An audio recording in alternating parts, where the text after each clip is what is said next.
আসসালামু আলাইকুম রহমতুল্লাহ বারাকাতু। আমি জানি আমার এই ভিডিওটা আপনাদের অনেকের পছন্দ নাও হতে পারে, তারপর ভিডিওটা করা। দেখেন, যখন ইমাম হুসাইন রাদিয়াল্লাহু আনহুকে ক্ষমতা কি, ওনারা তো ক্ষমতার জন্য কোনো কিছু করেন নাই, ইসলাম প্রচার করার জন্য মানুষ চাইছিল, সাধারণ মানুষ যারা। তো ইয়াজিদ এবং আরও কিছু লোক ছিল যে ইমাম হুসেন রাদিয়াল্লাহু আনহুকে কাফের সম্মত করেছিল এবং তাকে কাফের বলছিল, ফতোয়া দিয়েছিল।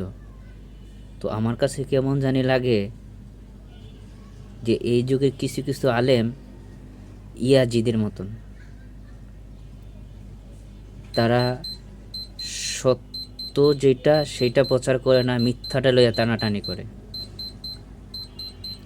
আপনারা কইতে পারেন কয় কি, এটা কেমন তোর কথা? আজকে আপনারা দেখেন, যখন আজহারি বলল আল্লাহ রাসূলকে শালা বানাইল, সেইখানে ওরা ঘরের কোনার ভিতর বয়েছিল। ওরা কি ইয়াজিদের বংশ না? আল্লাহ রাসূলকে যারা গালি দেয় তারা কি ইয়াজিদের বংশ না? আচ্ছা, এরপরে এই আরেকটা ওর নাম কি, এই কোরআনের 51 না 52 জায়গায় ভুল ধরে, ওই টাইমে ওরা বইসা থাকে।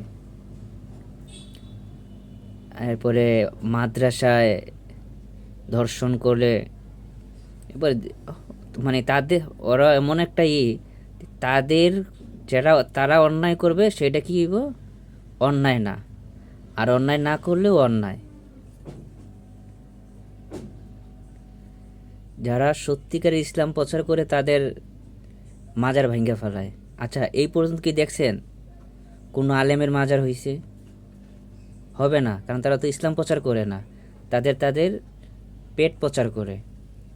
ওরা হালাল হারাম যাচাই করে না। আর যারা মাজারে যায় ওরা হালাল হারাম যাচাই করে।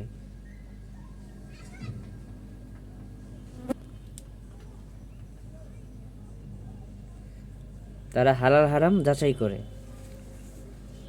ওরা চিন্তা করে যে ওনারা যদি এই হারামের বিরুদ্ধে যায়, হালাল খাবার খায়, হালাল সব কিছু করে, তাহলে তো আমাদের পেটে ভাত জুটবে না।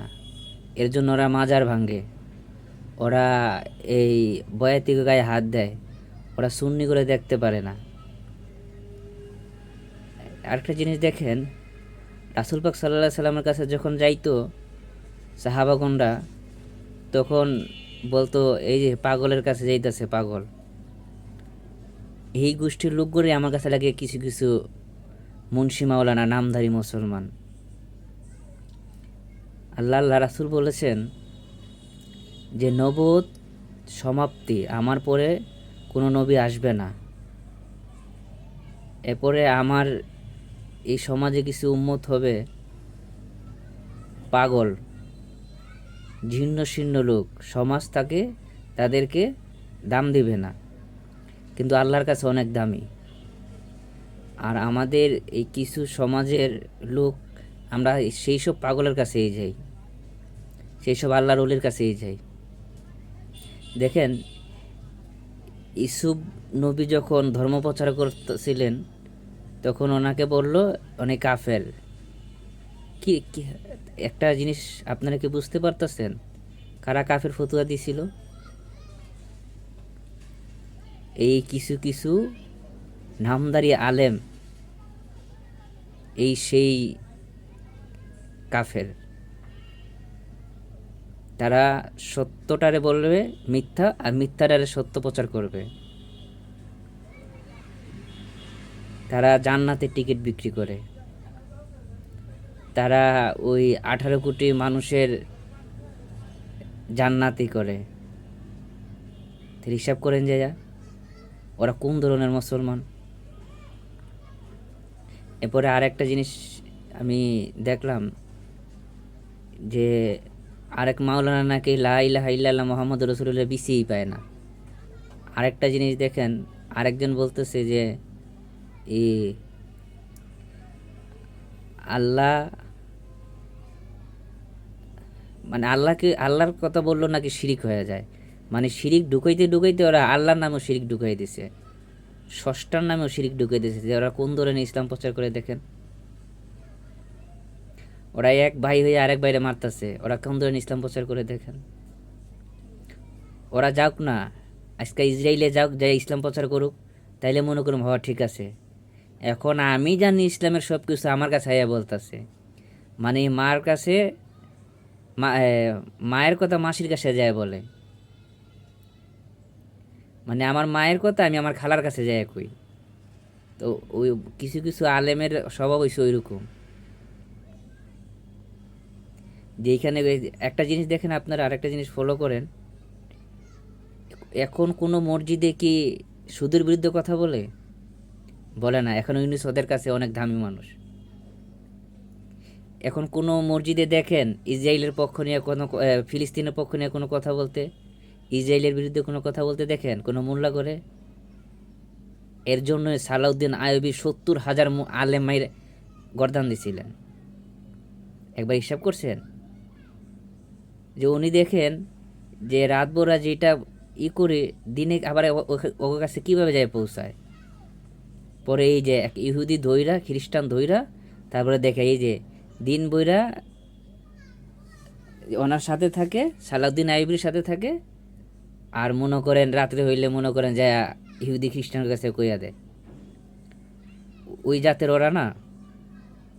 হয়তোবা এখন আমার এই কথাগুলো শুনে অনেকজন অনেক কিছু লিখবে, অনেক কিছু বলবে, কিন্তু ভাই দিন শেষে ওই আল্লাহর কাছে যেতে হবে, আল্লাহ রাসূলের কাছে যেতে হবে। সেই দিনই বুঝবেন কোনটা ঠিক কোনটা বেঠিক। আর আপনারা জানা সত্ত্বেও যদি অন্যায় করেন তার শাস্তি কি হবে এটা ভালো করেই জানা আছে আপনাদের। ওনারা গান করে, গান না জায়েজ। কোন গান না জায়েজ? আপনারা কি এটা মানেন যে ওয়াজ করাও না জায়েজ?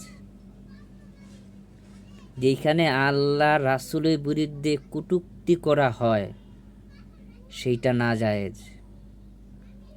যেইখানে আল্লাহ রাসূলের পক্ষে যদি গান করা হয় সেইটা জায়েজ। সত্য কথা, সত্য বাণী প্রচার করবেন, মিথ্যা বাণী প্রচার করবেন না। ফাট করে ওইটা কয়ে বলেন আয় হায় গান শুনে না, গান হারাম। ওয়াজ শুনো কি হালাল? ওয়াজও হারাম যদি সেইখানে আল্লাহ রাসূলের প্রেম না থাকে।